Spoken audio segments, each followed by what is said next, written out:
For most of human history, your ancestors were freeballing. Not in a cool, deliberate way. In a fabric costs money and nobody's looking under my tunic way. Ancient Egyptians had loincloths. Romans considered underwear suspicious. Medieval Europeans couldn't be bothered. Modern underwear, the elastic-waisted kind in your drawer, is younger than jazz. Younger than sliced bread. Today, it's a $45 billion industry. How did we get from completely optional to global obsession? Settle in. Dim the lights. Let's start where all good histories of human modesty begin, with someone standing naked in a prehistoric landscape, probably sweating, definitely chafing, and eventually having the revolutionary thought that perhaps some fabric strategically placed might improve this situation. The earliest evidence of deliberate genital covering dates back roughly 7,000 years, though evidence is generous given that fabric rarely survives the millennia. What archaeologists actually find are cave paintings, figurines, and the occasional preserved textile scrap that suggest humans wrapped things around their midsections long before they had words for fashion. But here's the thing. Early loincloths weren't about modesty. They weren't about shame or hiding or any of the psychological baggage we'd later pile onto underwear. They were about not getting your genitals caught in thorny undergrowth while hunting. Function preceded embarrassment by several thousand years.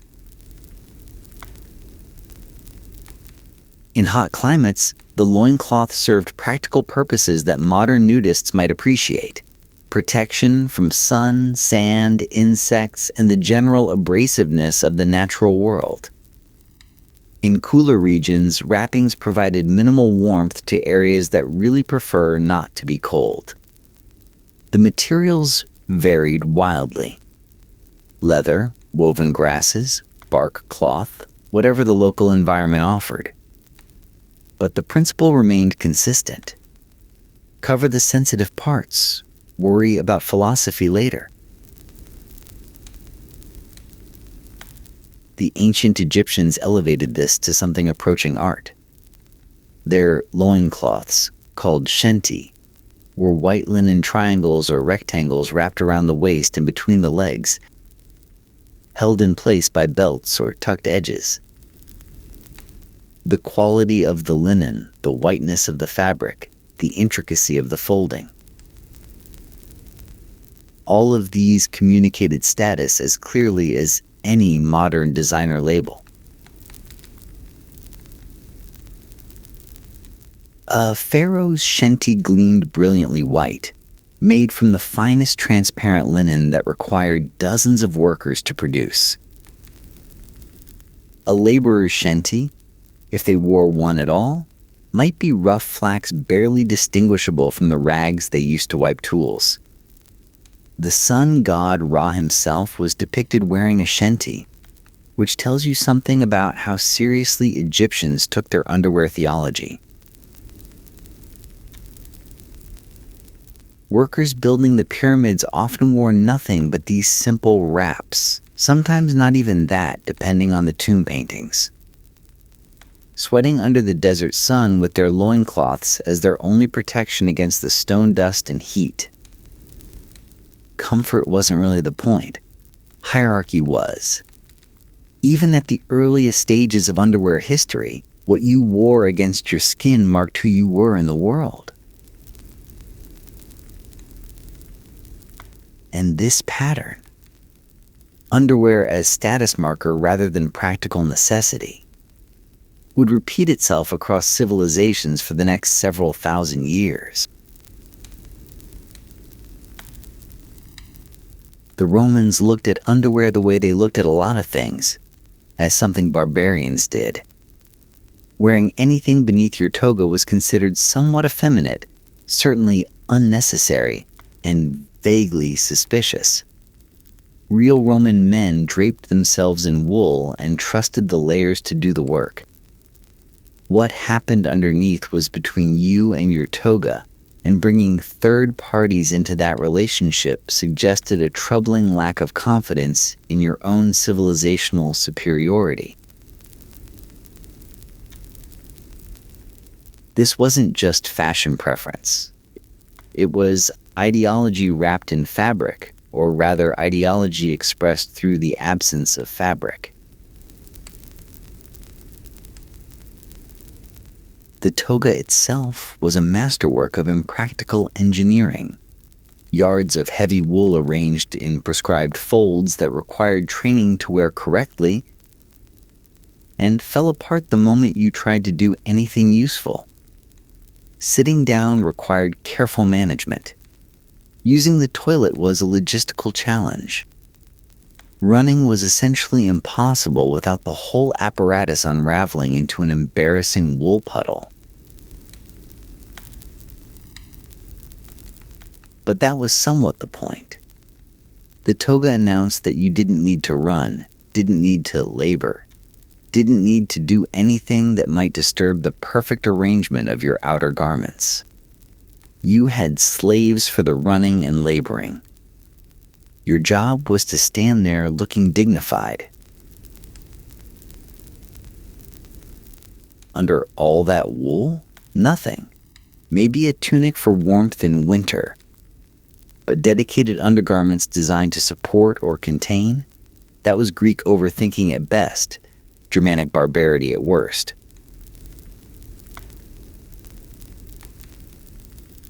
Women had slightly more complicated options. The strophium, a band wrapped around the chest, provided what might charitably be called support, though its primary function was aesthetic smoothing rather than comfort. Below the waist, the subligulum, a loincloth-style wrap, existed but was associated primarily with athletes, laborers, and actors. Respectable women wore long garments that made the question somewhat irrelevant. Gladiators wore subligula because they needed to move, fight, and not have their bits flopping about during mortal combat.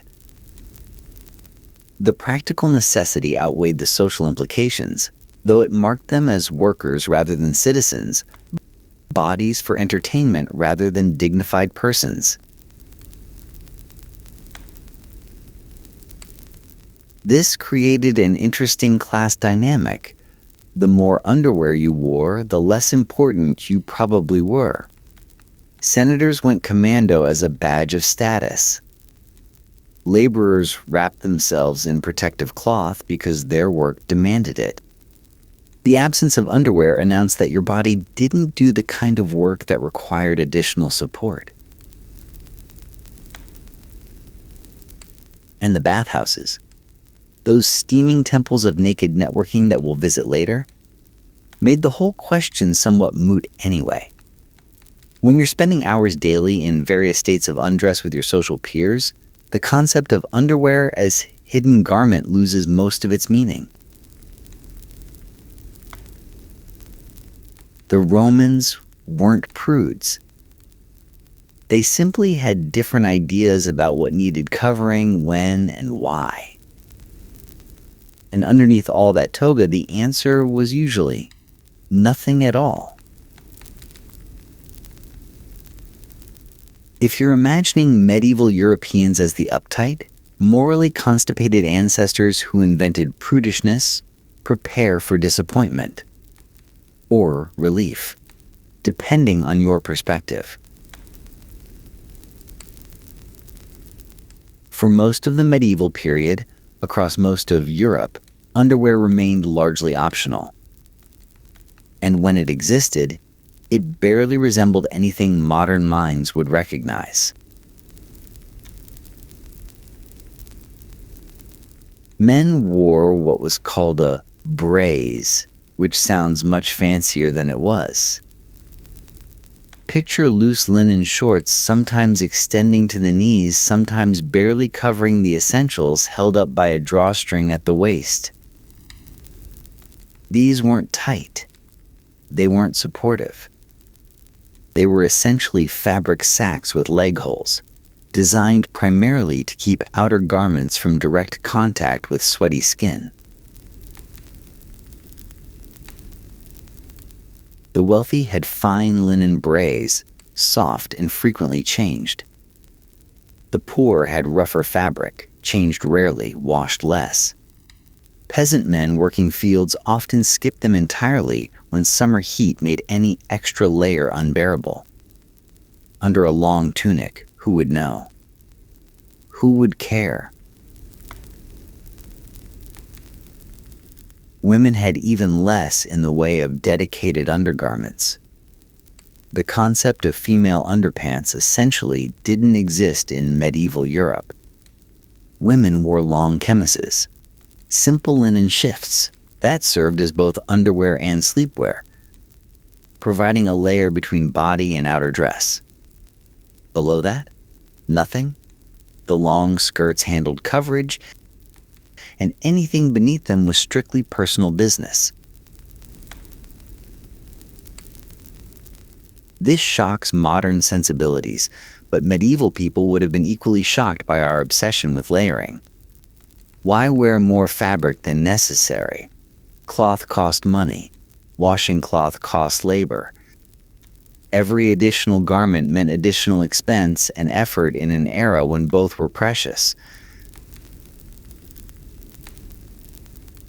There's also a practical consideration that medieval dress designs made obvious. Women's clothing didn't accommodate underpants. Try putting modern underwear beneath a kirtle with no openings beneath layers of skirt, all of which you'd need to remove entirely just to use the toilet. Medieval women squatted and rearranged skirts. Dedicated undergarments would have complicated a process that was already inconvenient enough.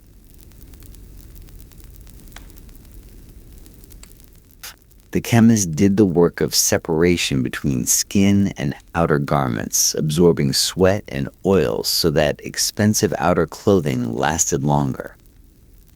In this sense, medieval underwear was really garment preservation technology rather than modesty enforcement. Church authorities occasionally fretted about women's lack of underpants, which tells you two things. First, that authorities noticed. Second, that women continued not caring about what authorities thought. Regulations about appropriate dress came and went. Actual undergarment practices remained stubbornly unchanged for centuries. What medieval people did care about was the visibility of the chemise at necklines and wrists. Those glimpses of white linen peeking from beneath colored outer garments. This edge of underwear, visible to the world, became its own status marker. Fine, white, well-maintained linen at the visible edges announced wealth and cleanliness. Yellowed or rough fabric announced less comfortable circumstances. The underwear you could see mattered. What couldn't be seen, apparently, didn't. And then, sometime in the 15th century, European men collectively decided that their genitals needed architectural emphasis. The codpiece began reasonably enough. As men's tunics shortened and hose lengthened, a gap emerged at the intersection where previously long fabric had provided coverage. Something needed to fill that gap. The codpiece was born. A simple fabric pouch attached at the front of the hose, purely functional, barely noticeable. Then fashion happened. By the 16th century, the codpiece had transformed from modest coverage into aggressive advertisement. Padded, structured, elaborately decorated, sometimes armored, the codpiece jutted outward from men's bodies like a fabric accusation. Henry Via famously wore codpieces the size of dinner plates, padded to suggest dimensions that probably required structural engineering rather than biology. This wasn't subtle. The codpiece announced itself. It demanded attention. It said loudly and unmistakably, "Look here at this specific region, which I have taken great pains to make impossible to ignore." Historians debate what drove this particular fashion insanity. Some suggest it reflected anxieties about masculinity in an era of shifting power structures. Others point to the syphilis epidemic, which required men to pad their codpieces with medicated bandages, turning necessity into fashion statement. Others simply note that fashion has never required logic, and men have always been slightly ridiculous about their genitals. The codpiece appeared in armor, in court dress, in everyday wear. Knights rode into battle with metal codpieces, protecting their investment in future generations. Diplomats negotiated treaties while their elaborately decorated pouches faced off across negotiating tables. Portrait painters carefully rendered codpieces in loving detail, presumably because their subjects insisted. What's remarkable is how openly sexual this supposedly modest era was about male bodies. The same period that was beginning to fret about female modesty produced men who walked around with their genitals essentially mounted on display pedestals. The double standard was not subtle. But like all fashion extremes, the codpiece couldn't last. By the late 16th century, taste shifted. Breeches began to overlap with doublets, eliminating the gap that had originally required filling. The codpiece retreated, shrank, and eventually disappeared entirely, leaving behind only portrait evidence and the lingering question of what, exactly, everyone had been thinking. Modern underwear would eventually inherit some of the codpiece's support functions, though with considerably less pageantry. But for one glorious, absurd century, European masculinity walked around essentially wearing genital architecture. Everything changed in the 19th century, and by everything, I mean wealthy Western women were suddenly expected to wear approximately 47 layers beneath their dresses. Victorian undergarments weren't just clothing. They were engineering projects.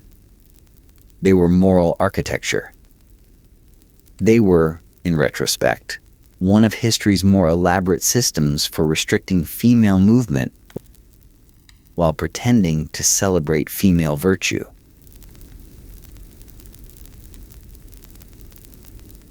Start at the skin.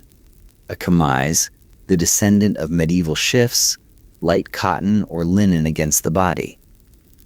Then drawers. Finally, Western women began wearing something resembling underpants, though resembling does a lot of work in that sentence. Victorian drawers were open at the crotch, split down the center seam, because apparently the toilet situation remained paramount even as everything else became complicated.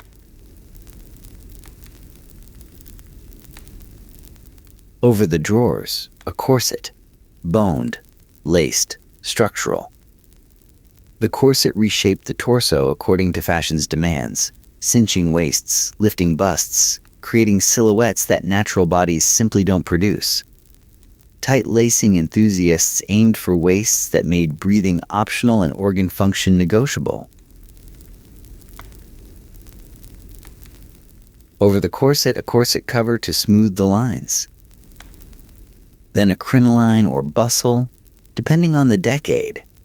Metal or whalebone structures that extended skirts into geometric shapes that required doorways be redesigned to accommodate them. Then petticoats, multiple layers providing volume and protecting outer skirts from the structural undergarments beneath. Getting dressed took assistance. Undressing took longer. Using a toilet required planning, assistance, and time that women in previous centuries had simply never needed.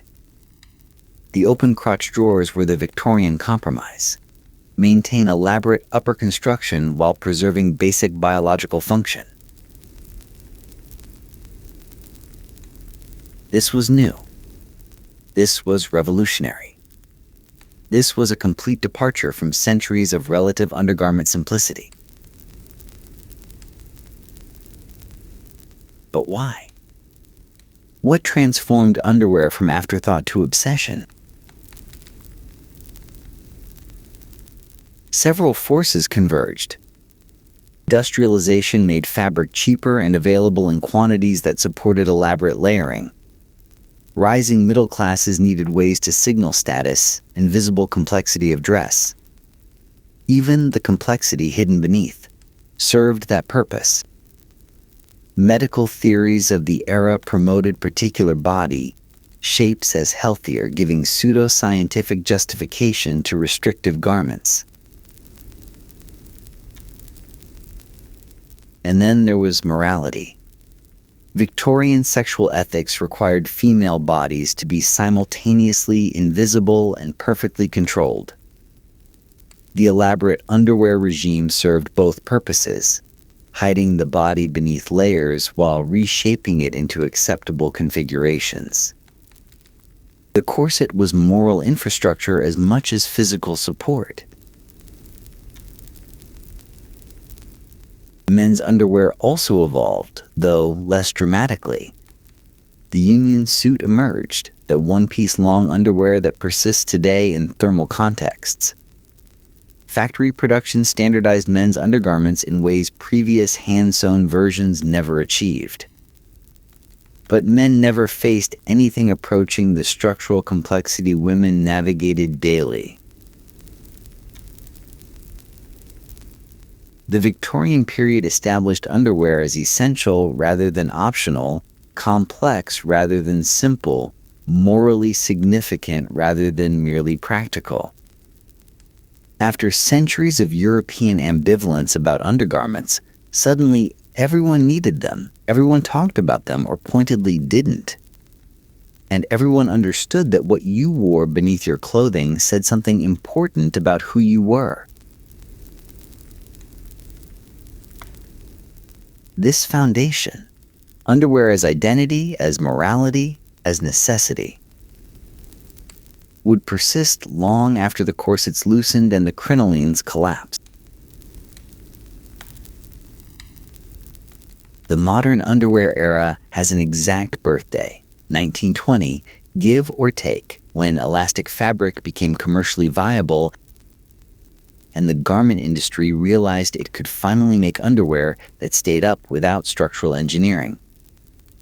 Before elastic, underwear required buttons, ties, drawstrings, or complicated wrapping techniques.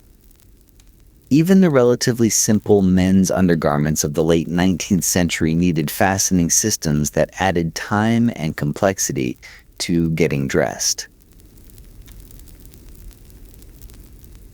Women's elaborate Victorian constructions were partially responses to the lack of stretchy fabric. When you can't rely on elastic to hold things in place, you build architecture instead. Elastic transformed everything.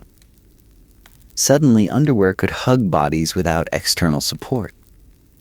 Waistbands could stretch to accommodate getting dressed and then contract to stay in position.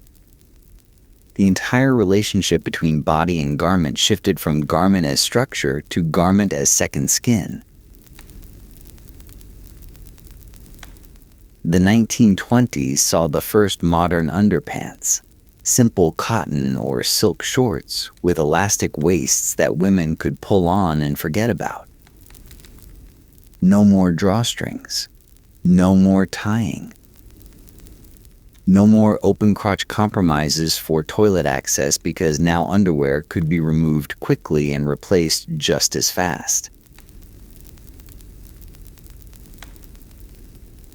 The brassiere, patented in various forms during this period, replaced the corset as the primary female chest support. Still structured, but lighter, less restrictive, designed for bodies that might actually want to move. The flapper era's fashion demands required undergarments that allowed dancing, walking briskly, and existing without fainting from heat and constriction. Men got elastic waistband underwear too, though the transformation was less dramatic, simply because men's undergarments had never been as complicated. The brief emerged in 1935. Cooper's Inc.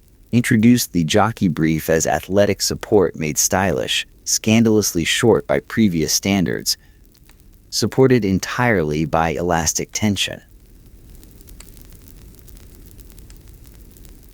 This was the birth of underwear as we know it. Simple, stretch-fitted, mass-produced, available in standard sizes that more or less corresponded to actual bodies. The craft tradition of individually sewn undergarments gave way to factory production churning out thousands of identical pieces. Underwear became cheap enough to own multiples, to discard when worn, to treat as essentially disposable. Within a generation, the elaborate Victorian underwear regime, which had seemed eternal, natural, required. The structures and architectures that had defined respectable dress for decades disappeared into costume departments and historical curiosity. What replaced them was simpler, more comfortable, and vastly more uniform. Modern underwear doesn't announce class the way Victorian undergarments did. A billionaire's basic underwear and a factory worker's basic underwear might come from the same manufacturer, made from the same materials, indistinguishable without labels. The democratization of comfort was elastic's real revolution. Everyone, finally, could have underwear that stayed up without effort, fit reasonably well, and didn't require help to put on or take off. Here's a history that doesn't get discussed enough. Much of the world was wearing perfectly functional climate-appropriate clothing, or perfectly functional climate-appropriate nothing. Until European colonizers showed up and decided everyone needed to be properly ashamed. In tropical climates across Africa, Asia, the Pacific, and the Americas, indigenous peoples had developed clothing systems suited to their environments. Sometimes this meant elaborate garments. Sometimes it meant minimal coverage. Often it meant exactly what the heat and humidity demanded.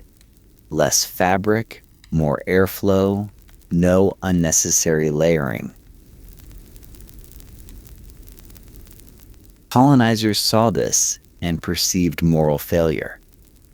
Missionaries distributed European-style undergarments along with Christianity, presenting both as essential elements of civilization.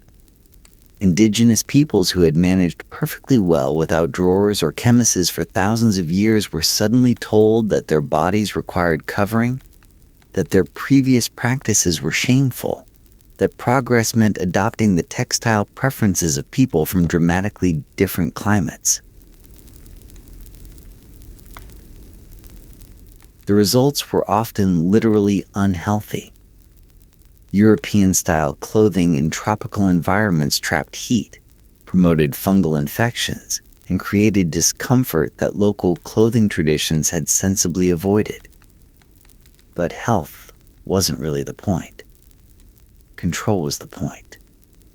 Making colonized peoples dress like colonizers, all the way down to the underwear layer, was about erasing indigenous identity and enforcing European norms. This imposed shame persists. Post-colonial societies often maintain underwear norms that originated with missionary interference rather than local tradition or climate logic. The sense that bodies require particular coverings, that certain states of dress are inherently more civilized than others, reflects colonial value judgments more than universal human needs. And the reverse never happened. Colonizers didn't look at indigenous clothing solutions and think, perhaps we should adapt to this climate.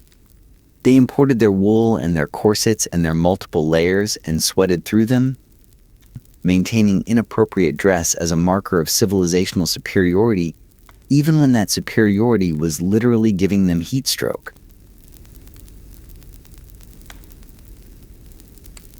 The globalization of underwear norms followed colonial maps, where European powers established control. European underwear expectations followed. The modern assumption that everyone, everywhere, should wear something beneath their outer clothing is partly the residue of this history. The fossilized remains of moral judgments made by people in temperate climates about people in very different environments. None of this means underwear is inherently bad or that everyone should abandon it. But it does mean that the apparent universality of modern underwear practices is historically contingent rather than naturally obvious. Humans managed without standardized undergarments for most of history. The insistence that everyone needs them reflects specific cultural traditions rather than biological necessity. Understanding this helps explain why underwear norms vary so dramatically across cultures even today, and why attempts to establish universal standards always carry the weight of particular histories. Somewhere along the way, and somewhere means approximately the entire history of undergarments, men's and women's underwear diverged into separate universes with separate rules and separate purposes. Men's underwear, for most of history, prioritized function, support, protection, ease of use. The braise, the codpiece in its functional, rather than decorative phase, the union suit, the brief, the boxer. All designed primarily around the question, does this work for a body that needs to move, work, and occasionally fight? Women's underwear, for most of history, prioritized control, shaping, morality, display. The corset, the bustle, the elaborate Victorian architecture, even the modern bra, all designed primarily around the question, does this body meet external expectations about what female bodies should look like? This split isn't biological. Bodies don't naturally require different undergarment philosophies. But cultures decided that male bodies needed support while female bodies needed correction, and underwear evolved accordingly. The consequences persist today. Men's underwear advertisements emphasize comfort, performance, and simplicity. Women's underwear advertisements emphasize appearance, transformation, and the gap between natural bodies and ideal shapes. The boys' department offers straightforward options in straightforward colors. The women's department offers complex choices designed to address problems that are problems only because fashion declared them so. Even the language differs. Men wear underwear. Women are frequently told they need underwear that works for their particular body type, implying that female bodies are puzzles requiring solutions rather than just bodies requiring covering. The pricing differs too. Women's underwear generally costs more while lasting less time. Constructed from lighter materials with more decorative elements and less actual coverage. The pink tax shows up nowhere more clearly than in the underwear aisle, where functional similarity produces dramatic price differences. And sizing? Men's underwear sizing is relatively straightforward: small, medium, large, measurements that correspond to waist dimensions. Women's underwear sizing is famously inconsistent, varying wildly between brands, assuming body proportions that may have nothing to do with actual bodies, requiring trial and error that men's purchasing rarely demands. None of this is inevitable. It's historical accumulation. Centuries of assumptions about what different bodies need, what different bodies deserve, what different bodies exist to do.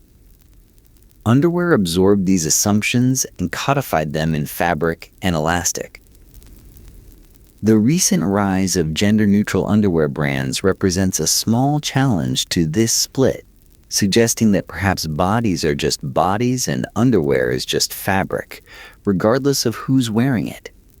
Whether this represents lasting change or niche marketing remains to be seen. Today's underwear market is worth approximately $45 billion globally. That's billion with a B. For garments that most people never see, that serve basic functions humans managed without for millennia, that consist of relatively simple fabric constructions. How did something so fundamentally simple become so economically enormous? Marketing happened. The underwear industry sells aspiration, identity, and transformation, along with actual fabric. Victoria's Secret didn't become a cultural institution by selling cotton and elastic. It sold fantasy, sexuality, and the promise that the right underwear would somehow change your life, relationships, and self-perception. Celebrity endorsements happened. Athletes put their names on underwear brands, implying that wearing the same underwear as a professional basketball player might somehow transfer athletic excellence through proximity. Models pose in underwear advertisements, creating visual associations between specific products and specific body types that have nothing to do with the underwear itself. Subscription services happened. Companies discovered they could convince people to pay monthly fees to receive underwear automatically, transforming a basic necessity into a recurring revenue stream. The premise that choosing your own underwear is somehow too difficult sounds absurd until you realize how many people are actually signed up.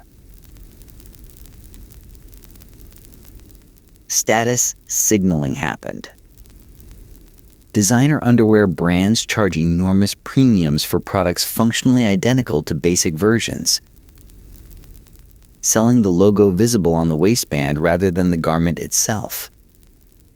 The visible underwear brand, waistband peeking above jeans, bra strap showing at the shoulder, became its own fashion statement, turning previously hidden garments into display pieces. Constant innovation happened.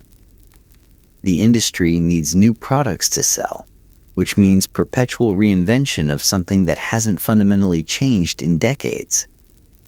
New fabrics, new structures, new technologies that promise revolutionary comfort while delivering incremental variation.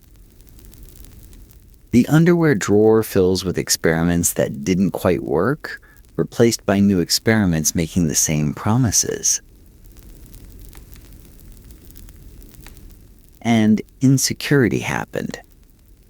The underwear industry profits from convincing people their bodies need correction, their current underwear is inadequate, their choices reflect poorly on their sophistication. Feeling comfortable in basic cotton? The industry has a more expensive alternative to suggest. Already own enough underwear. The industry has new styles, new seasons, new reasons to buy more. This isn't inherently evil. People genuinely like having options, and quality differences exist. But the gap between what underwear actually does and what the industry claims it can do is substantial. Fabric against skin, that's the function. Everything else is narrative. Step back from the history for a moment and ask the uncomfortable question. What is underwear actually for? Protection, certainly. A layer between body and outer clothing, absorbing sweat and oils, providing a washable barrier that preserves more expensive garments.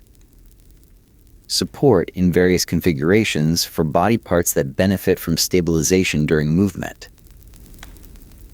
Hygiene, in the sense of creating a containment layer that can be changed more frequently than outer clothing. These are the practical answers. And they're true. But they're not complete. We also buy identity. The underwear you choose, when you have choices, reflects and reinforces how you see yourself. Practical minimalism. Playful patterns. Aggressive branding. Luxurious fabrics. Comfortable ratty favorites you'd be embarrassed to have anyone see. Each choice locates you somewhere in a matrix of values, aesthetics, and self-presentation. We buy preparation. Underwear is the layer you choose for possibilities. The date that might happen, the workout that might occur, the medical appointment where someone might see. Even when no one ever sees it, the choice reflects anticipated futures. We buy conformity. Wearing appropriate underwear. Whatever that means in your context, is a way of meeting social expectations you've internalized so thoroughly you may not even recognize them as external. The anxiety of wearing the wrong underwear is social programming expressing itself through fabric choices. And we buy history, whether we know it or not. Every underwear norm we follow connects to decisions made by people long dead in contexts long vanished for reasons long forgotten. The Victorian moral architecture collapsed, but its assumption that underwear matters morally, socially, personally, remains embedded in how we think about bodies and covering. The pharaoh adjusting his linen shenty would not recognize your elastic-waisted cotton blend. But he'd understand that what you wear against your skin says something about who you are in the world. That message has remained consistent across thousands of years of wildly varying underwear practices. The question isn't whether to participate in this system. You're already in it, the moment you get dressed or don't. The question is whether to notice it, to recognize that something as intimate as underwear carries cultural weight that has nothing to do with fabric and everything to do with history. And here's the final uncomfortable truth. Plenty of people still don't wear underwear. Never have. Probably never will. Scotland has its kilt-wearing traditions, where the question of what goes beneath is answered nothing by traditionalists and underwear by people who've learned lessons about wind. Germany's FKK culture maintains spaces where clothing is explicitly optional. Various indigenous communities worldwide continue practices that predate colonial underwear impositions. Even in thoroughly modernized Western contexts, a substantial minority goes without. Commando culture has its advocates, its health claims, its defiant rejection of underwear norms. Celebrities occasionally announce their underwear-free status, generating headlines that reveal how deeply underwear expectations have embedded themselves in modern consciousness. The shocked reaction to not wearing underwear tells you more about the reactor than the practice. For most of human history, the reaction would have been, obviously, why would you? Now the reaction is, really, isn't that weird? The reversal is complete, and we barely notice we're living in the minority position historically speaking. So what does the future hold for underwear? Probably more of the same forces that shaped its past. Technology, fashion, commerce, and culture pushing in various directions simultaneously. Smart fabrics that monitor health metrics. Sustainable materials addressing environmental concerns. Gender-neutral designs challenging inherited assumptions. Subscription algorithms deciding what you should wear beneath your clothing.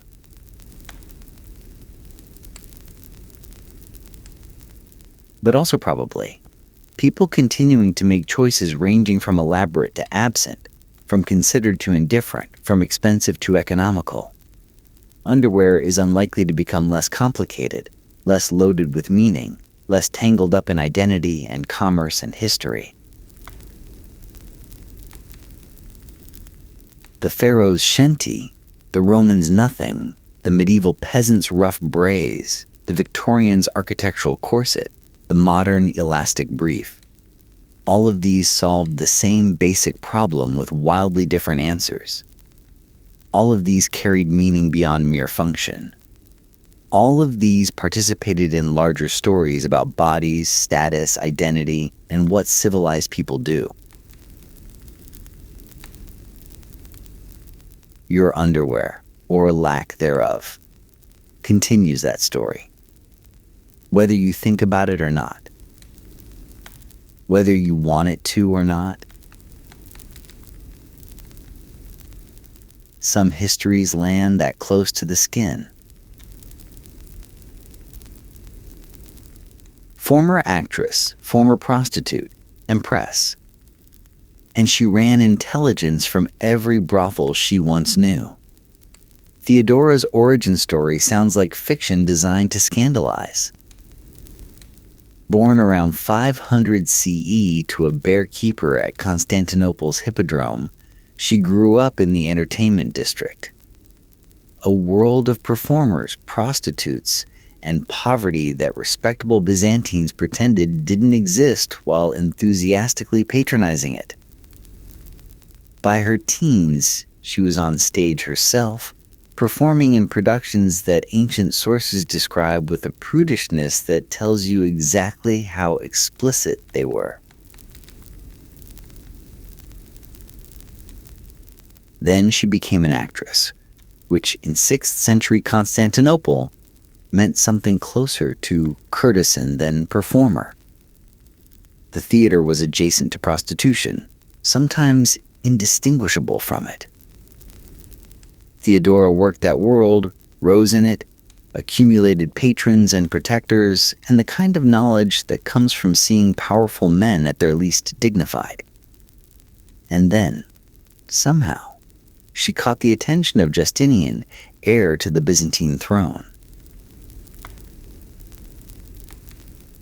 The future emperor wanted to marry a former prostitute. Roman law explicitly forbade it. So Justinian had the law changed. His uncle, the reigning emperor Justin, issued a decree permitting reformed actresses to marry anyone they chose, regardless of rank. The legal fiction was that Theodora had reformed. The reality was that the most powerful man in the Eastern Roman Empire wanted what he wanted. They married in 525. 2 years later, Justinian became emperor. Theodora became Augusta, empress, co-ruler, the second most powerful person in the known world. Her past didn't disappear. It became her greatest asset. The entertainment district taught Theodora something no aristocratic education could. Everyone talks to the invisible. Servants, slaves, prostitutes, performers, bath attendants, food vendors. The people who move through wealthy households and public spaces without being noticed. They heard everything. They saw everything. And in Theodora's world, they were her people. When she became empress, she didn't forget them. She couldn't have if she'd wanted to. Constantinople's entertainment district remembered her, and she remembered it. The network she'd built as a performer, the relationships she'd cultivated as a courtesan, the favors she'd done and received in the years before her elevation, all of it remained intact. But now it served different purposes. A prostitute who entertained senators heard their private conversations, their complaints about rivals, their plans and fears and vulnerabilities. A servant in a general's household knew his correspondence, his visitors, his secrets. A performer at a wealthy merchant's party observed who talked to whom, who avoided whom, who slipped away together when they thought no one was watching. Theodora understood this economy of information because she'd lived it. She knew which people could be trusted, which could be bought, which would talk freely if you simply asked the right questions. She knew the difference between gossip and intelligence, between rumor and fact. And she knew that the most valuable information came from sources that powerful men systematically overlooked. The women they slept with, the servants who dressed them, the invisible infrastructure of their comfortable lives. Theodora's intelligence operation wasn't a formal organization. It was something more powerful, a web of personal loyalties spanning every level of Byzantine society. Start with the brothels. Theodora had worked in them. She knew their owners, their workers, their regular clientele. As empress, she funded charitable institutions for former prostitutes, genuine charity, but also recruitment. Women who owed Theodora their escape from the streets remained loyal in ways that paid agents never matched. They staffed households, ran businesses, moved through society with the kind of access money couldn't buy. Then the theater. Byzantine performers traveled, connected, gossiped professionally. They knew who was sleeping with whom across the empire, which marriages were troubled, which alliances were fracturing. Theodora maintained connections to this world, funding productions, protecting performers, receiving information that flowed naturally along networks built for entertainment. The church became an unexpected asset. Theodora championed Monophysite Christianity, a theological position her husband officially opposed. This wasn't just religious conviction. It gave her separate networks from Justinian's, independent sources of information from clergy and monasteries that reported to her rather than through official channels. The Hippodrome factions. The blues and greens, who organized chariot racing and occasionally rioted, had their own information channels. Theodora cultivated both, maintaining relationships that let her track public sentiment before it exploded into crisis. None of this looked like espionage. It looked like an empress maintaining old friendships, supporting charitable causes, engaging with religious controversies, patronizing entertainment. The intelligence function was invisible precisely because it was embedded in normal social activity. In January 532, Theodora's network, and her nerve, saved the empire. The Nika riots began as chariot racing dispute and escalated into full insurrection. The blues and greens, normally rivals, united against Justinian's government. Mobs burned half of Constantinople. The fires lasted 5 days. Rioters declared a new emperor and besieged the palace itself. Justinian prepared to flee. His advisors urged escape by sea. The harbor was still accessible, ships were ready. Survival was possible. The emperor, by multiple accounts, was ready to run. Theodora refused. Her speech to the imperial council became legendary. "Purple makes a fine burial shroud," she reportedly said, meaning she'd rather die as empress than live as exile. She shamed the men in the room into staying, fighting, risking everything on one desperate gamble. But rhetoric wasn't all she contributed. Theodora's information networks had been tracking the riots from the start. She knew which faction leaders were committed revolutionaries and which were opportunists. She knew which could be bribed and which had to be eliminated. She knew the internal divisions the unified mob concealed. Her intelligence shaped the counterattack. While Justinian's generals planned military suppression, Theodora's agents worked the crowd, bribing green leaders to abandon the alliance, spreading rumors that divided the coalition, identifying the specific instigators whose removal would collapse the movement. The military assault that ended the riots killed 30,000 people in the Hippodrome. The victory was brutal, but it was also surgical, targeted using information Theodora's networks had provided. The empire survived because an empress knew things an emperor couldn't. Theodora didn't just gather intelligence. She used it to destroy people. John the Cappadocian was Justinian's most effective administrator, a tax reformer who filled imperial coffers while making powerful enemies. He was also, Theodora believed, a threat to her position and possibly to her husband's throne. The evidence was ambiguous. Theodora's response was not. She set a trap. Through intermediaries, she led John to believe that a powerful general was planning rebellion and needed civilian allies. John, ambitious and perhaps foolish, expressed interest in conversations he thought were private. They weren't. Theodora had arranged the entire scenario, controlled the intermediaries, and recorded everything. John was arrested, stripped of office, beaten by guards who happened to be Theodora's loyalists, and exiled to Egypt.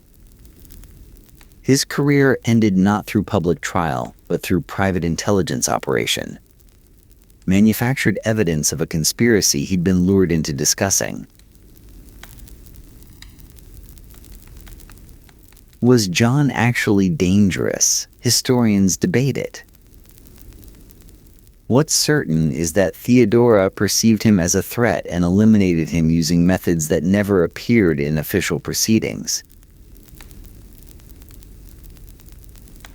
Pope Silverius received similar treatment. He'd opposed Theodora's religious positions and, allegedly, corresponded with enemies of the empire. Theodora's agents produced letters proving treason. Modern scholars suspect the letters were forged. Silverius was deposed, exiled, and died in custody. The pattern repeated. Rivals identified, information gathered or manufactured, destruction executed through channels that bypass normal legal process. Theodora ran a shadow government, and shadows don't leave records. Theodora's most distinctive intelligence innovation was systematic. She recruited women. This sounds obvious now. At the time, it was revolutionary. Byzantine intelligence, like Roman intelligence before it, focused on military matters. Troop movements, fortifications, battlefield conditions. Information came from soldiers, merchants, diplomats. Women were invisible to the system. Theodora saw what male spymasters missed. Women were everywhere men were vulnerable.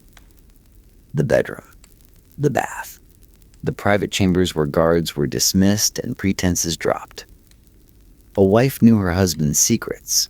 A mistress knew his weaknesses. A servant knew both. She built networks specifically targeting these positions. Noble women sympathetic to her religious positions became informants on their husbands' political activities. Servants placed in rival households reported on conversations, visitors, correspondence. Courtesans maintained their professional relationships while feeding information to the empress. The intelligence was different in kind from what traditional networks produced. Not troop numbers, but personality assessments. Not military plans, but family tensions. Not strategic documents, but overheard arguments, witnessed betrayals, observed vulnerabilities. This information was harder to use directly. You couldn't deploy troops based on a wife's complaints about her husband's ambitions. But it was invaluable for political manipulation, for knowing which pressure points to exploit, for understanding enemies as people rather than positions. Theodora's women told her things no male spy could learn. And she used that knowledge with precision that her contemporaries found uncanny, almost supernatural. They never guessed the source. Intelligence isn't just about knowing things. It's about controlling what others know. Theodora understood this instinctively. Her past was a vulnerability. Enemies could use her origins to undermine her legitimacy, to scandalize the court, to weaken Justinian through his wife. So she managed the narrative. The historian Procopius wrote 2 accounts of Theodora.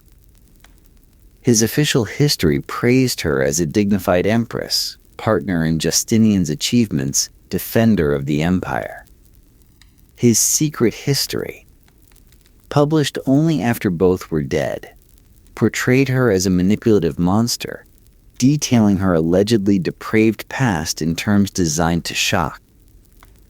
The gap between these accounts reflects Theodora's information control in action. While she lived, Procopius wrote what he knew she'd accept.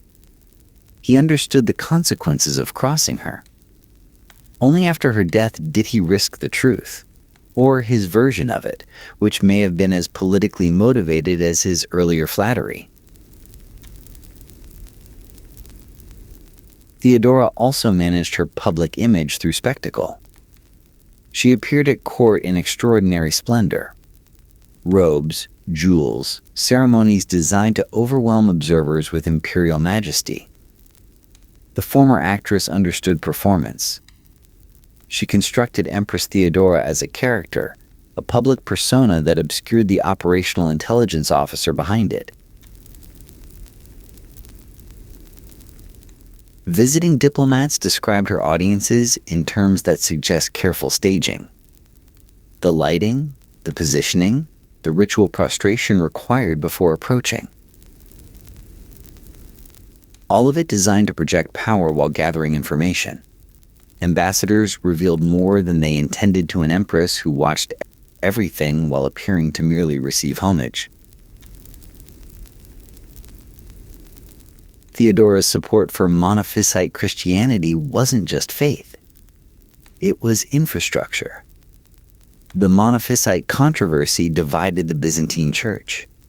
One faction believing Christ had one nature, another believing he had two. Justinian officially supported the two-nature position, aligned with Rome. Theodora championed the one-nature faction, protecting Monophysite clergy, funding Monophysite monasteries, sheltering Monophysite bishops when her husband's government persecuted them.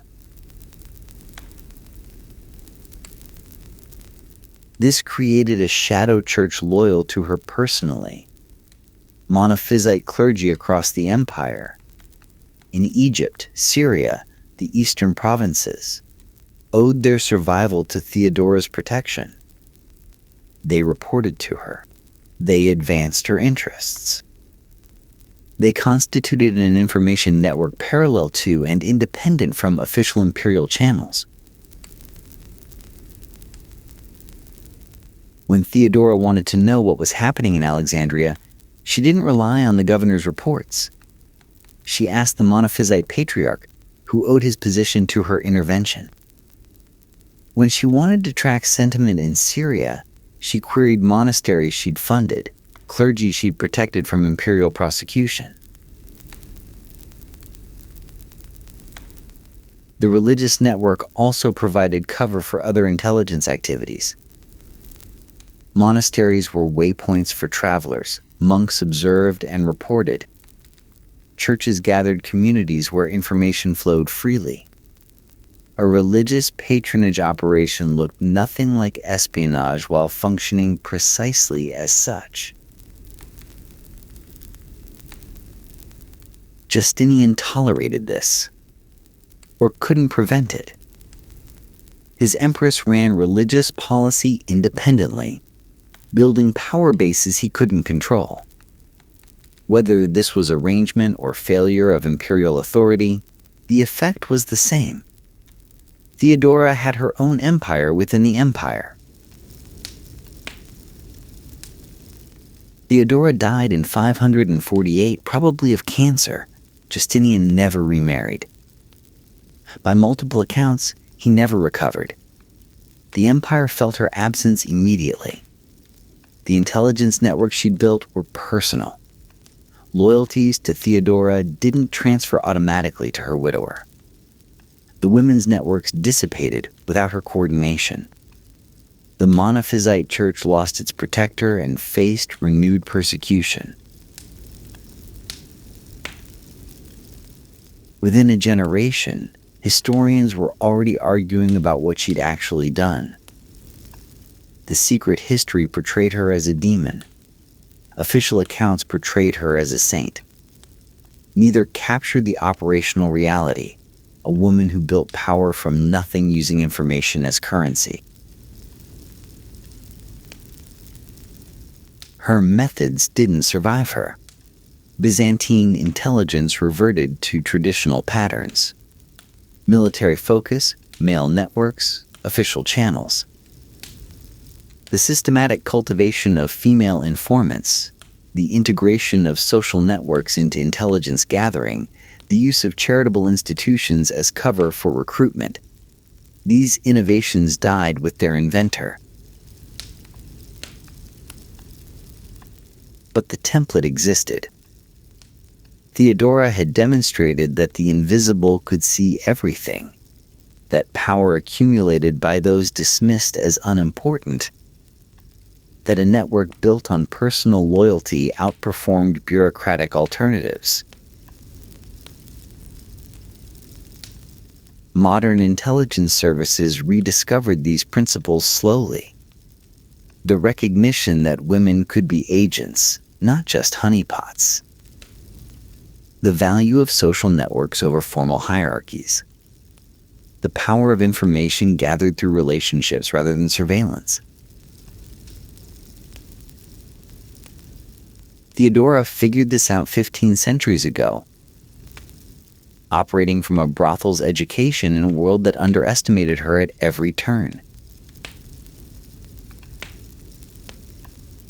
Every organization has its Theodoras. The question is whether leadership notices. The executive assistant who knows everyone's schedule, travel patterns, and private appointments. The cleaning staff who see what's on desks after hours. The IT support who access every email when troubleshooting. The cafeteria workers who observe which executives eat together, which avoid each other, which arrive stressed and leave defeated. These positions are invisible by design. They're low status, poorly compensated, easily dismissed. And they see everything. Corporate espionage has always understood this. The easiest path into a company isn't through the executives. It's through the people executives ignore. The temp worker, the vendor, the contractor who's there every day but never invited to meetings. These are the gaps in organizational security, and they're gaps because organizations can't imagine the invisible might matter. Theodora's insight was that the invisible always matter. That the people powerful men overlook are precisely the people best positioned to observe them. That a network built on genuine loyalty, people helped when help mattered, relationships maintained across status gaps, outperforms any system built on fear or payment alone. She rose from the brothel to the throne by understanding that information flows downward as well as up, that the powerful reveal themselves to those they consider beneath notice, that the greatest intelligence asset is being underestimated. The prostitute became empress. The actress became spy master. The woman everyone dismissed built an intelligence operation no one suspected. Some lessons from history are complicated. This one's simple. Never underestimate the invisible. Here's what Theodora understood that her husband's advisors didn't. Power kept through flight isn't power at all. When the Nika riots burned Constantinople, Justinian's council urged evacuation. The mathematics seemed clear. Stay and probably die, flee and probably survive. Rational calculation favored the boats waiting in the harbor. Theodora's calculation was different. An emperor who fled was finished. Even if he survived, even if he returned, the story would define him forever. The ruler who ran when his city burned. Legitimacy, once surrendered, couldn't be reclaimed. Better to die with power than live without it. This wasn't courage in the simple sense. It was cold assessment of what power required and what survival without power meant. Theodora had climbed from nothing to impress. She knew exactly what nothing felt like. She chose death over return. But she also knew, through her networks, her intelligence, her understanding of the crowd, that the situation wasn't hopeless.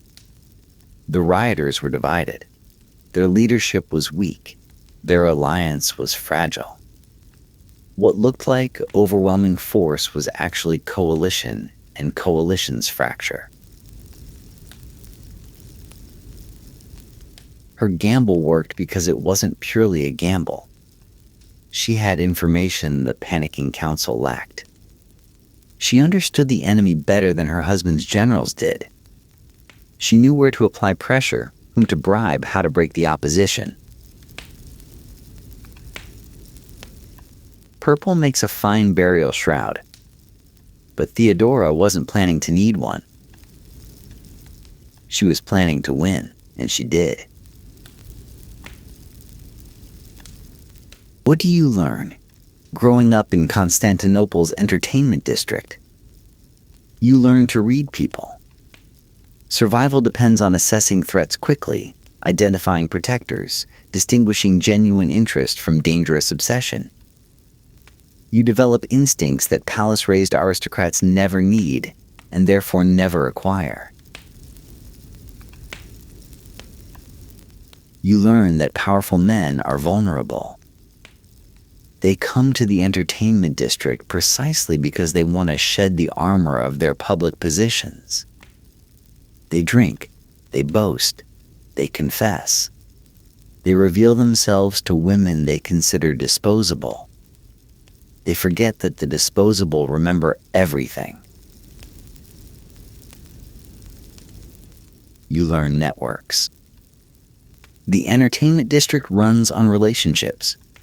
Who knows whom, who owes whom, who can make introductions, who can provide protection. You learn that information has value, that secrets are currency, that the person who knows the right thing at the right time has power regardless of official status. You learn performance.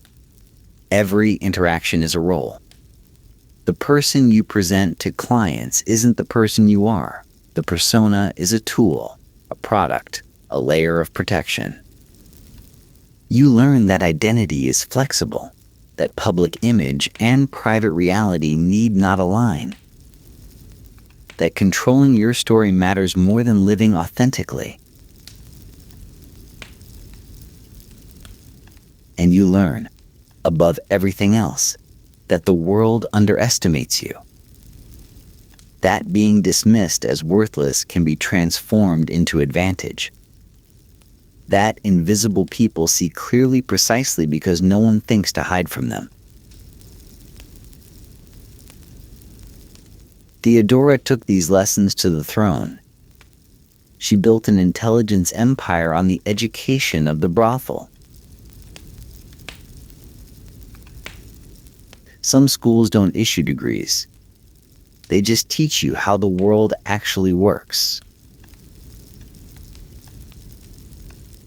37 elephants cross the Alps. It's one of history's most iconic images. Massive war beasts trudging through snow. Hannibal at the head of his army, Rome trembling at the approach of Carthage's secret weapon. The image is real. The secret weapon part, mostly nonsense. Here's what actually happened. Most of those elephants died before they saw serious combat. The Alps killed them. The Italian winter killed more. By the time Hannibal fought his greatest battles, Trebia, Lake Trasimene, Cannae, he had almost no elephants left. The victories that nearly broke Rome came from cavalry tactics, brilliant generalship, and logistics that kept an army fed in enemy territory for 15 years. The elephants were a sideshow. A terrifying, memorable, strategically marginal sideshow. But that's not the story we remember. We remember elephants in the snow, because elephants in the snow makes a better painting, a better movie, a better hook for history books trying to compete with video games for attention. The cool version of Hannibal features exotic animals. The accurate version features supply wagons.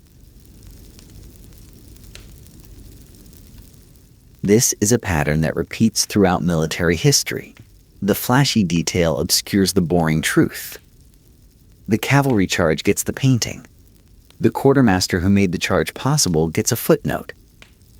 The elephants get the legend. The mules get forgotten. So let's forget the elephants for a moment. Or rather, let's remember them properly as what they actually were. An expensive, impractical, ultimately failed experiment in psychological warfare that worked exactly once and then became a liability. The theory behind war elephants was sound enough if you didn't think about it too hard. Imagine you're a Roman soldier. You've trained for combat against other humans. Men roughly your size, using weapons you understand, employing tactics you've drilled against. You're good at this. Rome's legions are the finest infantry in the Mediterranean, disciplined and deadly. Now imagine an elephant charges your formation. You've probably never seen an elephant. Most Romans hadn't. The animal weighs more than your entire century combined. It's taller than two men standing on each other's shoulders. It has a face like a nightmare, a nose that moves like a snake, tusks longer than swords. And it's running at you screaming. Elephants scream when they charge, a sound that carries across battlefields and settles somewhere in the primitive part of your brain that remembers being prey. Your training didn't cover this. Your discipline, in that moment, might not hold. That's what elephants were for, terror. They were psychological weapons first, physical weapons second. A formation that breaks before elephants actually reach it has already lost. Panic spreads. Lines collapse. Cavalry exploits the gaps. Victory comes not from what elephants do, but from what soldiers fear elephants might do. Against armies that had never faced elephants, this worked beautifully. Alexander the Great's veterans told stories of Indian elephants that gave Mediterranean generals nightmares for generations. The reputation preceded the animals. The problem was sustainability. Terror fades. Armies adapt. Soldiers who survive one elephant encounter know the trick, and the trick stops working. Let's give the elephants their moment. The crossing was genuinely remarkable, just not for the reasons legend suggests. Hannibal left Spain in spring of 218 BCE with approximately 90,000 infantry, 12,000 cavalry, and 37 elephants. By the time he descended into Italy, he had maybe 26,000 infantry and 6,000 cavalry remaining. The elephants? Most accounts suggest nearly all survived the crossing itself, dying only in the harsh winter that followed. The Alps in autumn are not elephant country. The trails were narrow, steep, often crumbling. Snow came early that year, or Hannibal came late. Either way, his army climbed through conditions that killed men and animals in roughly equal measure. Horses fell from cliffs. Soldiers froze. Supply trains tumbled into gorges and were lost. The elephants, remarkably, kept going. Their handlers knew tricks. Wrapping their feet against ice, building fires to warm them at night, finding routes wide enough for their bulk. These were professionals who'd raised their animals from calves, knew their personalities, understood their limits. The bond between mahout and elephant was real, and it showed in the crossing. But survival isn't thriving. The elephants that reached Italy were exhausted, traumatized, weakened by cold and insufficient food. They'd proven they could cross mountains. They hadn't proven they could fight afterward. The propaganda value was immense. Hannibal crossed the Alps with elephants, echoed through the ancient world. The military value was already diminishing with every passing day in the Italian cold. At the Trebia River, December 218 BCE, the elephants got their moment. It wasn't quite what legend suggests. Hannibal positioned his elephants on the flanks. The wings of his formation were where they'd face Roman cavalry and light troops rather than the dense infantry center. This was smart. Elephants against pack legionaries was risky. Elephants against horsemen who'd never seen them was devastating. The Roman cavalry broke. Horses that have never encountered elephants panic at the smell alone. The sound and sight finished the job. Hannibal's flanks collapsed the Roman wings, then wheeled to attack the legionary center from behind. The battle became a slaughter. But here's the detail that doesn't make the paintings. The elephants themselves suffered terribly. The cold river crossing before battle weakened them further. The Italian winter, already brutal, took its toll. Wounded elephants are unpredictable. They can turn on friendly troops as easily as enemies, and managing injured animals weighing several tons in the chaos of battle is essentially impossible. After Trebia, Hannibal had perhaps a handful of elephants left. The others died from wounds, cold, or the general strain of campaigning in conditions utterly unsuited to African or Asian elephant physiology. The victory was total. The elephants contributed. But the victory came from Hannibal's tactical genius. The hidden cavalry ambush, the river crossing that chilled the Roman troops before battle, the double envelopment that turned numerical disadvantage into annihilation. The elephants were set dressing. Effective set dressing, but set dressing nonetheless.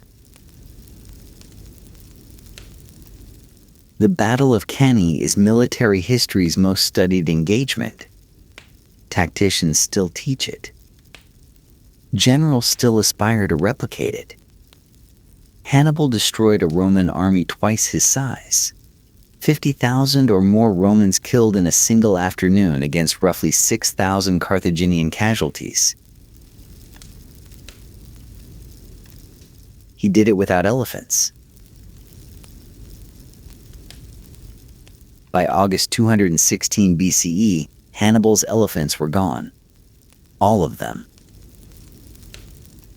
Dead from cold, wounds, disease, or the simple impossibility of sustaining African animals through Italian winters without proper food, shelter, or veterinary care. The weapon that supposedly made Hannibal terrifying had been off the board for over a year. Cannae worked through cavalry superiority and tactical innovation. Hannibal's horsemen, Numidian light cavalry and Spanish heavy cavalry, were simply better than Rome's, and Hannibal used them better. While his infantry center deliberately bent backward, absorbing the Roman advance, his cavalry destroyed the Roman flanks and wheeled to complete the encirclement. The double envelopment, attacking from both sides and the rear simultaneously, became the gold standard of tactical brilliance. Every general since has dreamed of achieving a Cannae. Almost none have managed it. And none of them needed elephants to try. This is the inconvenient truth about Hannibal's genius. It wasn't exotic. It was cavalry, logistics, and operational art. The boring fundamentals executed better than anyone in history. The elephants were marketing. The cavalry was the product. If elephants were so marginal, why does every Hannibal story lead with them? Because elephants are memorable and supply wagons aren't. History, as popularly consumed, is entertainment competing with other entertainment. The version of Hannibal that crosses the Alps with elephants beats the version that crosses with particularly well-organized mule trains. The version with exotic war beasts beats the version with really good quartermasters. We remember what's vivid, and there's nothing vivid about grain logistics. The Romans themselves promoted the elephant narrative. It served their purposes to exaggerate the exotic threat they'd faced. The more alien and terrifying Hannibal seemed, the more impressive Rome's eventual victory. "We beat a general with elephants" sounds better than "we beat a general who was better than us at cavalry tactics." Later historians inherited the emphasis. Medieval and Renaissance writers loved the elephants because elephants fit classical notions of exotic Eastern menace. Enlightenment historians kept them because dramatic narrative sold books. Modern popular history keeps them because dramatic narrative still sells books.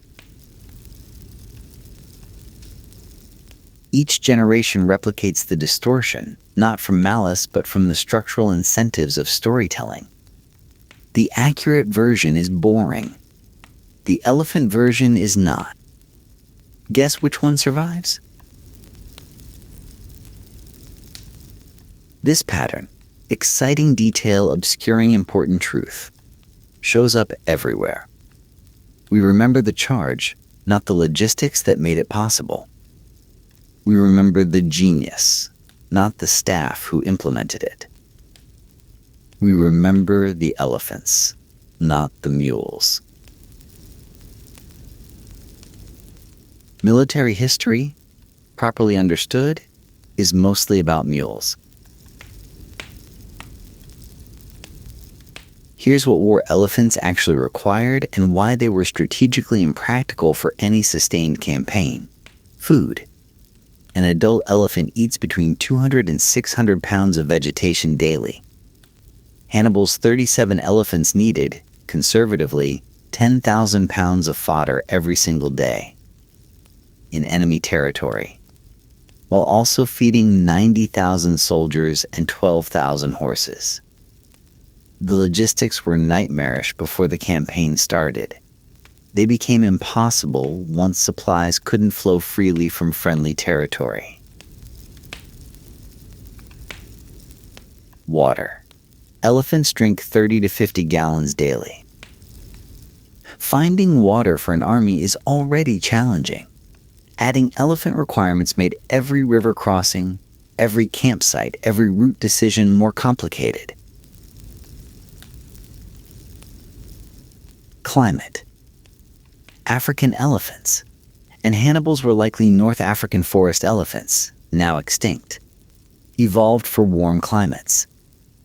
Italian winters killed them not through any single dramatic event, but through cumulative stress, cold they couldn't escape, food their systems couldn't efficiently process, conditions their bodies weren't built to survive. Training. War elephants required handlers who'd worked with them for years. When handlers died, and they died at higher rates than regular soldiers, targeted by enemies who understood the value of removing elephant control, replacement was impossible mid-campaign. An elephant without its mahout was useless or worse. Psychology. Wounded or frightened elephants don't distinguish friend from enemy. They panic, they rampage, they trample whoever's closest. Every ancient army that used elephants extensively has stories of elephants turning on their own forces. The weapon could reverse itself without warning. Given all this, the miracle isn't that Hannibal's elephants failed. The miracle is that anyone thought they'd succeed. Strip away the elephants and ask what actually made Hannibal successful for 15 years in enemy territory: intelligence. Hannibal understood Roman politics, Roman military doctrine, Roman psychology better than Romans understood Carthage. He knew which Roman commanders would be aggressive and which cautious. He knew how Roman elections would affect strategy. He knew where Roman weaknesses lay before Romans acknowledged having weaknesses. Cavalry. The Numidian light horsemen who followed Hannibal were the finest cavalry in the Mediterranean. Fast, disciplined, capable of feints and harassment that heavier Roman cavalry couldn't counter. In every major battle, Carthaginian cavalry superiority determined the outcome. Not elephants, horses. Logistics. Hannibal kept an army fed, supplied, and combat effective in hostile territory for a decade and a half. His supply lines were constantly threatened, often cut entirely. He improvised, foraged, negotiated with Italian allies, captured Roman supplies. This is where military genius actually lives. Not in dramatic moments, but in the daily problem of keeping soldiers alive and fighting. Adaptability. Hannibal never fought the same battle twice. Each engagement featured new tactics, new tricks, new applications of terrain and timing. Romans eventually learned to avoid pitched battle with him entirely. Not because of elephants, but because every time they thought they understood his methods, he invented new ones. Leadership. Men followed Hannibal for 15 years, far from home in constant danger, often unpaid. That kind of loyalty isn't bought with elephants.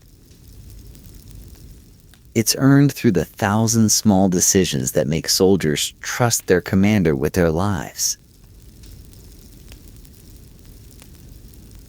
The elephants died in the first winter. Everything that made Hannibal great came after. We still prefer elephants to mules. The pattern hasn't changed. Modern military coverage emphasizes wonder weapons. Stealth fighters, aircraft carriers, precision missiles, while logistics commands get ignored. The flashy technology makes the magazine cover. The supply chain that makes the technology functional gets a paragraph in specialist journals. Startup culture does the same thing. The visionary founder gets the profile. The operations team that actually delivers product gets mentioned in the acknowledgments. The dramatic pivot gets celebrated. The boring execution that followed gets skipped. Politics follows the pattern. The dramatic speech gets analyzed. The ground game that actually wins elections gets overlooked. The charismatic candidate gets the documentary. The campaign manager who built the organization gets a footnote. We're wired for elephants. Our attention gravitates toward the unusual, the spectacular, the thing that would make a good painting. The mules that actually carry the load, literally and metaphorically, can't compete. Hannibal probably understood this. The elephants may have been calculated theater as much as tactical weapon, a way to build reputation, attract allies, terrify enemies before the fighting started. In that sense, they worked. 2,000 years later, we're still talking about them. But if you want to understand how things actually work, militaries, companies, campaigns, any large coordinated human effort, ignore the elephants. Find the mules. Find the supply lines, the logistics, the boring infrastructure that makes dramatic moments possible. That's where the real story lives. It's just not the story we prefer to tell. Alexandria in the late 4th century was not a city that did things quietly. It was a place where 3 civilizations had been arguing with each other for 600 years and had gotten very good at it. Greek philosophy debated Egyptian mysticism, debated Roman pragmatism, debated Jewish theology, debated the new Christian orthodoxy that was rapidly becoming less new and more mandatory. The arguments happened in lecture halls and temples and street corners, and increasingly in the kinds of mob actions that left bodies in the gutters. This was the intellectual capital of the ancient world, home to the great library, or what remained of it, home to the Museum, the original museum, where scholars had been pushing the boundaries of human knowledge since before Rome was an empire. Mathematicians calculated the circumference of the Earth here. Astronomers mapped the movements of the stars. Physicians dissected human bodies to understand how they worked, a practice so controversial that it had to be done in secret, on the corpses of criminals with guards posted at the doors. Into this churning mess of brilliance and violence, sometime around 355 CE, a girl was born who would become the most famous philosopher of her age. Her name was Hypatia. Her father was Theon, the last known member of the Alexandrian Museon, a mathematician who had made his reputation editing and commenting on the great works of Greek geometry. He raised his daughter the way he would have raised a son, which is to say, he raised her to think. This would turn out to be a dangerous thing to teach a woman in a city that was rapidly running out of patience for thinking. Hypatia learned mathematics. She learned astronomy. She learned philosophy. The Neoplatonic kind, which tried to reconcile Plato's idealism with the practical needs of a universe that seemed increasingly hostile to abstract contemplation. She learned to teach, which was the family business. And she learned, perhaps without meaning to, how to be the kind of person that powerful men wanted to listen to. This last skill would save her life for decades.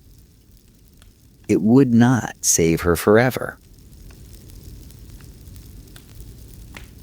Theon did something unusual with his daughter. He treated her mind as if it mattered. This was not standard practice in the ancient world. Women could be educated. Wealthy Roman women often were. But education typically meant enough literature to be interesting at dinner parties, enough music to entertain guests, enough arithmetic to manage household accounts. It did not mean advanced geometry. It did not mean astronomical calculation. It certainly did not mean the kind of rigorous philosophical training that prepared a student to become a teacher in their own right. Hypatia got all of it. By her teenage years, she was assisting her father with his mathematical commentaries.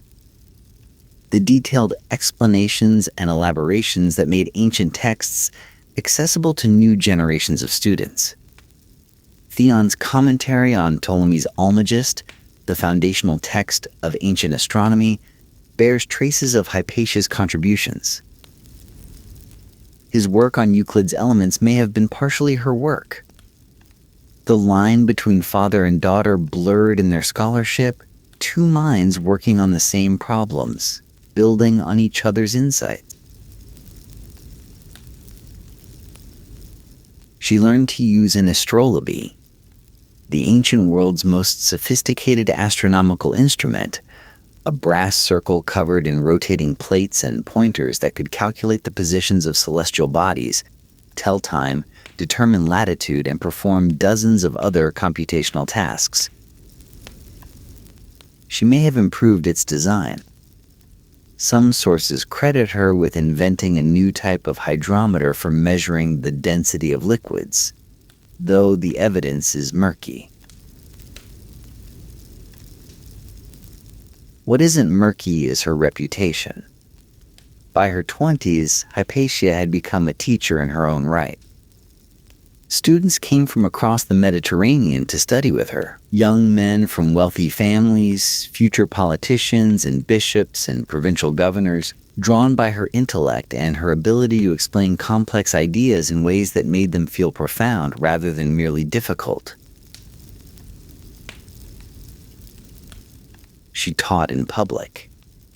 She wore the tribon, the rough philosopher's cloak that marked its wearer as a serious thinker, rather than a mere socialite. She moved through the city with the confidence of someone who had earned her place through merit rather than birth. In a different time, this might have been celebrated. In Alexandria in the late 4th century, it made her visible. And visibility, in a city tearing itself apart over questions of faith and power, was a very dangerous thing to be. Hypatia's school was not a building, it was a network. She taught in public spaces, the equivalent of holding seminars in the town square, but her real influence flowed through private channels. The young men who studied with her went on to positions of power throughout the Eastern Roman Empire. They wrote letters to her for decades after their formal education ended. They sought her advice on philosophical questions, on political dilemmas, on the kinds of ethical problems that kept ambitious men awake at night. One of her students was Synesius of Cyrene, who would later become a Christian bishop. His letters to Hypatia survive, and they paint a picture of a teacher who inspired genuine devotion. Not romantic devotion, though later writers would try to make it so, but the devotion of a student who has found someone capable of illuminating the world. "You always have power," Synesius wrote to her, describing her influence over Alexandria's political elite. He wasn't exaggerating. The Roman prefect of Egypt, the highest imperial authority in the province, attended her lectures. So did the bishop's allies and the bishop's enemies. So did wealthy merchants, ambitious bureaucrats, and visiting dignitaries who wanted to see the famous woman philosopher for themselves. Hypatia had become a celebrity, which in Alexandria meant she had also become a political factor. This was not entirely her choice. She seems to have preferred pure scholarship to political entanglement. Her philosophical work focused on mathematics and Neoplatonic metaphysics, not on the sectarian disputes that were consuming the city. But in Alexandria, neutrality was not an option. Every public figure had to be for someone or against someone, and the people trying to figure out which category Hypatia belonged to were not interested in nuance. The Christians saw a pagan philosopher teaching ideas that competed with their theology. The pagans saw one of their own still holding influence in a city that was rapidly being converted by force. The Jews, caught between both groups and subject to periodic outbursts of violence from everyone, saw a neutral party who might occasionally be useful. And Orestes, the Roman prefect, saw something more valuable still. An advisor who could help him navigate the treacherous politics of a city where the bishop commanded more loyalty than the emperor. Hypatia and Orestes became allies, perhaps friends. The nature of their relationship is lost to history, but its political implications were clear to everyone watching. The bishop was watching. His name was Cyril. He was not known for tolerating rivals. Cyril of Alexandria was not a subtle man. He had inherited the bishopric from his uncle Theophilus in 412 CE. After a disputed election that required imperial intervention to resolve. From the moment he took office, he made clear that he intended to be more than a spiritual leader. He intended to rule. The tools at his disposal were considerable. The Christian church in Alexandria commanded the loyalty of hundreds of thousands of believers.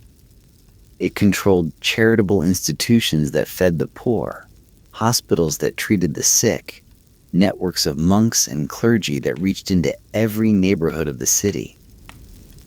And it had an enforcement arm, the Parabolani, a corps of several hundred men whose official job was to care for the sick, but whose unofficial job was to do whatever the bishop needed done.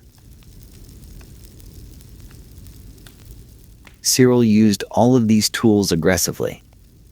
Within his first year, he moved against the Novatians, a Christian sect that disagreed with the mainstream church on questions of doctrine, seizing their churches and confiscating their sacred vessels. Then he turned on the Jews.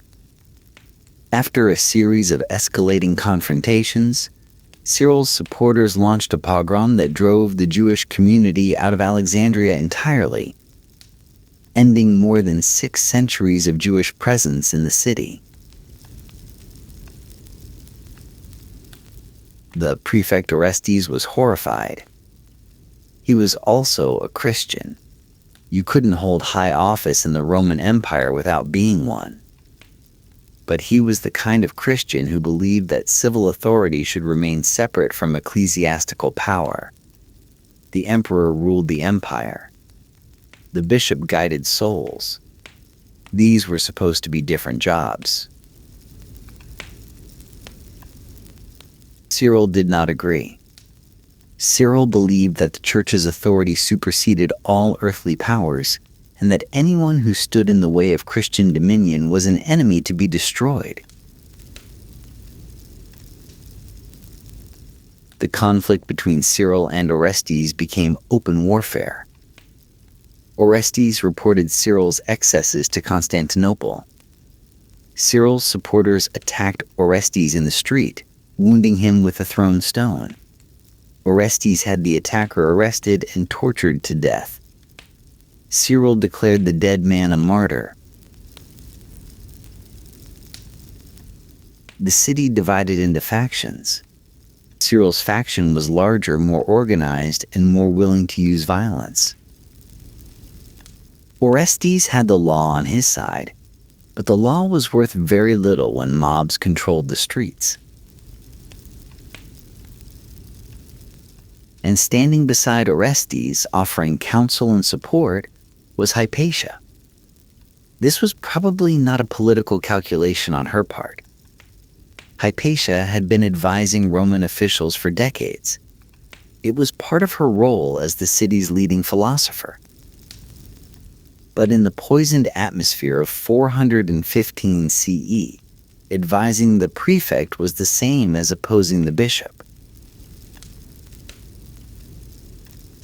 Cyril's supporters began to talk. The pagan woman, they said, was the reason Orestes wouldn't reconcile with the bishop.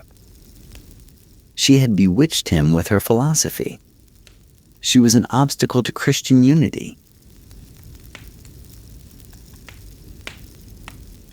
The word witch started appearing in the whispers. Hypatia was around 60 years old in 415 CE. She had been teaching for 4 decades.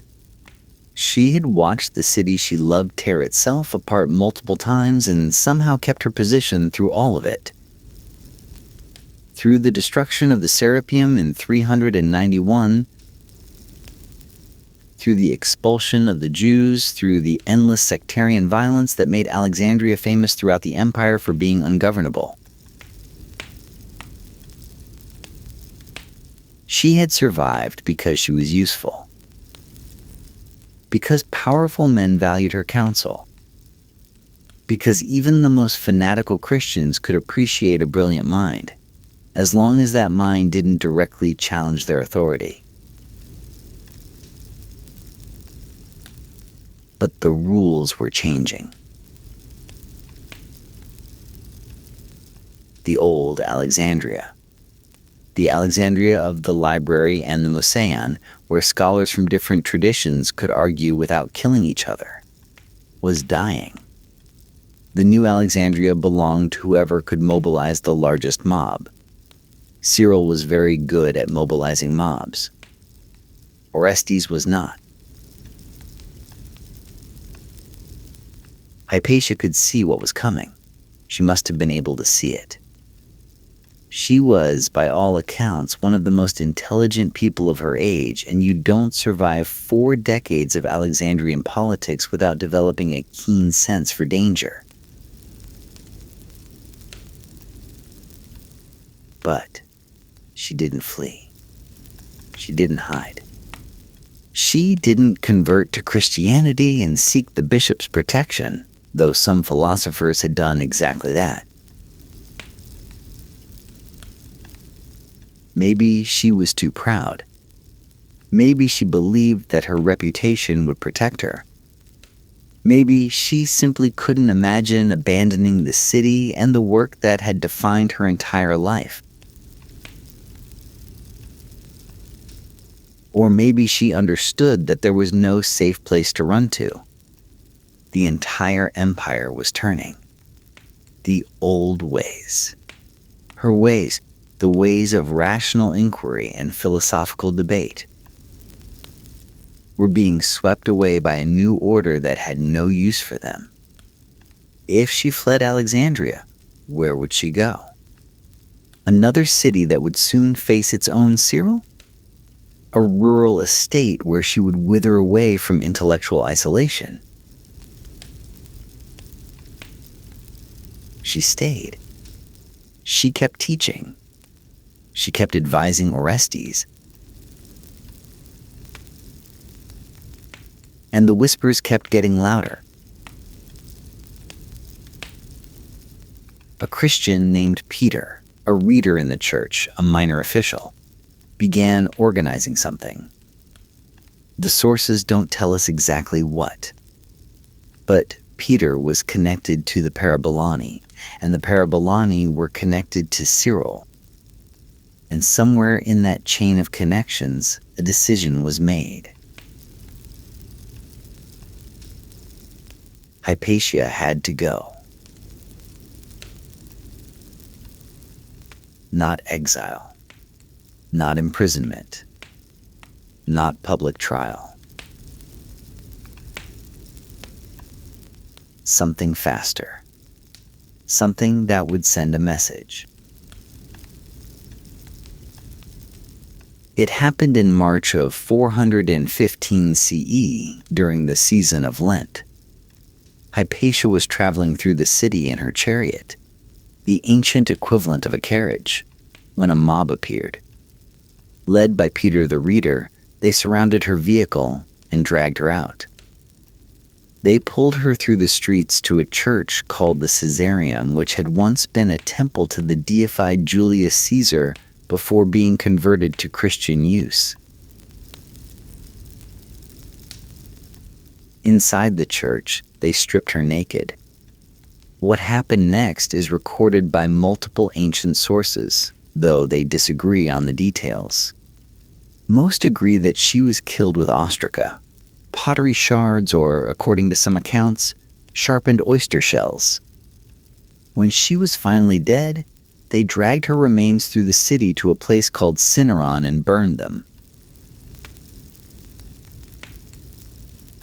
The whole thing was over in less than an hour. One of the most brilliant minds of the ancient world, reduced to ash and scattered to the wind. The sources disagree on Cyril's direct involvement. He may have ordered the murder explicitly. He may have simply created the conditions that made it inevitable and then looked the other way. He may have been genuinely surprised by the violence his rhetoric had unleashed. We'll never know. What we do know is that Peter the Reader was never punished. The Parabolani continued to operate. Cyril continued to serve as bishop for another 30 years. during which time he was acclaimed as a saint and doctor of the church. His feast day is still celebrated in both Eastern and Western Christianity.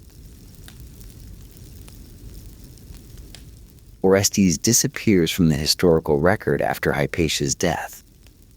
He either fled, was recalled, or simply gave up trying to govern a city that had made clear it would not be governed. And Alexandria, the city of the library, the city of scholars, the city that had produced more human knowledge than almost anywhere else on Earth, continued its long decline into irrelevance. It would be conquered by the Arabs 2 centuries later and would never recover its former glory. Hypatia's death didn't cause that decline. The forces that destroyed her were the same forces that were destroying the entire intellectual infrastructure of the ancient world. But her murder became a symbol of what was being lost. A marker for the moment when the old world finally gave way to something new and, in many ways, darker. She had been too visible, too influential, too unwilling to bend. In the end, she was simply too much of an obstacle.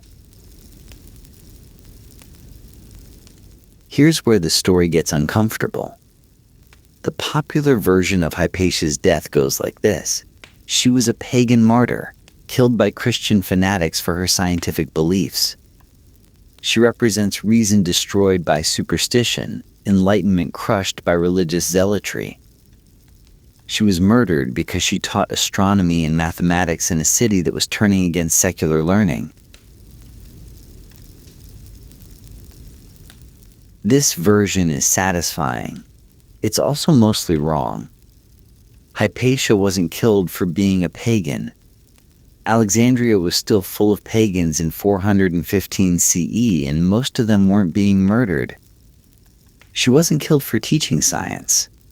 Her science didn't conflict with Christian doctrine in any meaningful way.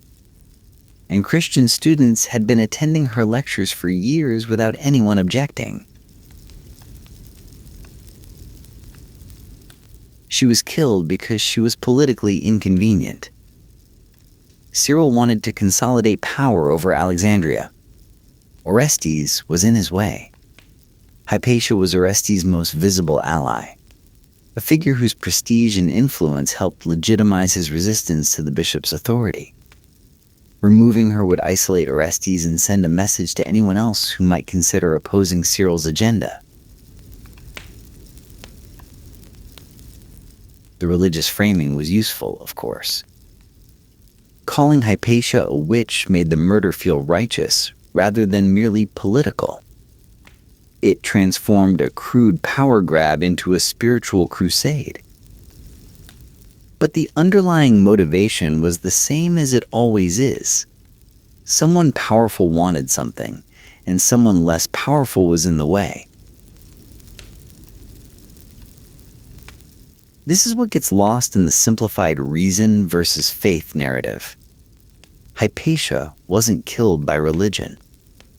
She was killed by politics using religion as a weapon. The distinction matters because it means her death wasn't an inevitable clash of worldviews. It was a choice made by specific people for specific reasons. Cyril chose to see Orestes as an enemy rather than a colleague. Peter chose to organize a murder squad. The Parabolani chose to participate. The Christian population of Alexandria chose to let it happen and not demand accountability afterward. These were all choices. They could have been made differently. But they weren't. And Hypatia paid the price for other people's choices, as people without power so often do. The lesson isn't that religion is dangerous. The lesson is that power is dangerous, and that people with power will use whatever tools are available, religious, secular, ideological, to destroy anyone who threatens their position. Hypatia threatened someone's position. That was her real crime. Everything else was just the excuse. They tried to forget her. In the centuries after her death, Hypatia's name faded from the historical record. Her writings were lost. Every single mathematical commentary, every philosophical treatise, every letter to her students. We know she wrote extensively because her students mention her works, but nothing survives in her own words. The church that had killed her had no interest in preserving her memory. The philosophical schools she had represented gradually disappeared, absorbed into Christianity or driven underground. The Library of Alexandria, already diminished by centuries of neglect and periodic destruction, finally guttered out entirely. The world she had lived in. The world of classical learning and rational inquiry was being systematically dismantled. For over 1,000 years, Hypatia was barely more than a footnote.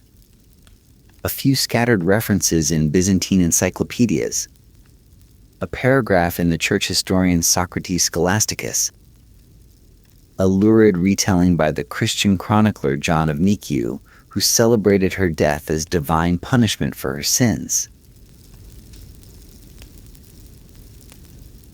And then, unexpectedly, she came back. The Renaissance rediscovered the classics, and with them, the story of the woman philosopher who had been murdered by a Christian mob.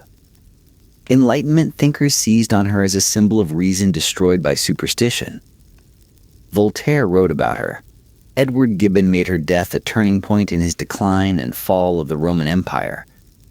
She became, posthumously, more famous than she had ever been in life. The fame was not entirely accurate. The Enlightenment version of Hypatia was a projection, a symbol crafted to serve contemporary arguments about religion and reason. The real Hypatia was more complicated, a Neoplatonist who believed in mystical union with the divine, not a modern rationalist. A political actor as much as a pure scholar. A woman navigating a world that had no clear place for women like her. But the fame mattered anyway. Because Cyril and Peter and the Parabolani had tried to erase her, and they had failed. 1,500 years later, her name is still remembered. Her story is still told. Her death still serves as a warning about what happens when power decides that brilliance is a threat. They burned her body and scattered the ashes. They couldn't burn the idea of her. Some things are harder to destroy than flesh. Hypatia of Alexandria has been dead for 1,600 years. The city she lived in is unrecognizable. The philosophical tradition she practiced no longer exists as a living school. The empire she served collapsed more than a millennium ago. And yet, every time a woman in public life is targeted not for what she's done, but for who she is, Hypatia's ghost stirs. Every time religious authority is used to silence secular voices, the Caesareum fills again with torchlight. Every time a brilliant person is destroyed because their existence inconveniences someone powerful, oyster shells scrape against skin. She wasn't the first. She wasn't the last. The pattern is older than Alexandria and newer than this morning's news. The specific forms change. Sometimes it's a mob with improvised weapons. Sometimes it's a legal proceeding designed to produce a predetermined outcome. Sometimes it's a whisper campaign that destroys a reputation so thoroughly that the actual violence becomes unnecessary. The technology evolves, but the logic stays the same. She was too visible, too influential, too unwilling to know her place. She should have been more careful, they say afterward. She should have kept her head down. She should have known that powerful men don't like to be challenged. She should have understood the risk. The should-haves always come after. They're a way of blaming the victim for the crime. If only she had been less brilliant, less visible, less herself, then maybe she would have survived. But Hypatia was herself. She couldn't be anyone else. And the system that killed her couldn't tolerate who she was. That's the lesson, finally. Not that reason is opposed to faith, or that ancient times were more brutal than our own, or that women have always been targets of male violence. Though all of those things are true, the lesson is that some systems are built to destroy the people who threaten them, and those systems will always find a justification that makes the destruction feel necessary. Cyril needed a witch, so Hypatia became one. The next Cyril will need something too. A radical, a troublemaker, an enemy of the people, a threat to public order. The word doesn't matter. What matters is the body on the floor of the church. What matters is who gets to decide which bodies fall.